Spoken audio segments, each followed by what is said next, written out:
Okay, so we have our stems diced, we have our caps ready, our onion diced, and our garlic mince. Now we're going to dice our pepperoni.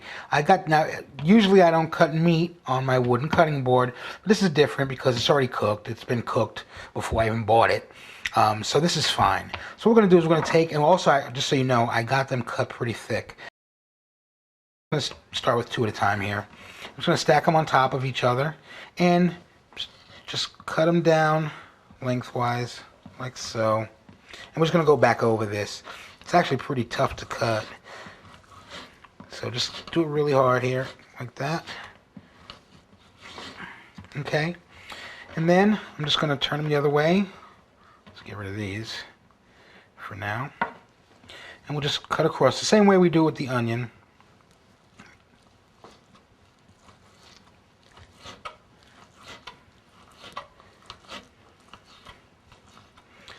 And here are our diced pepperoni.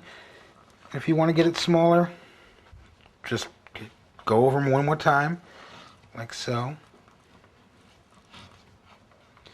Let's move these off to the side. These did.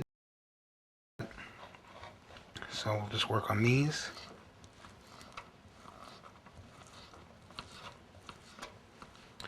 That was a little easier. Put that off to the side.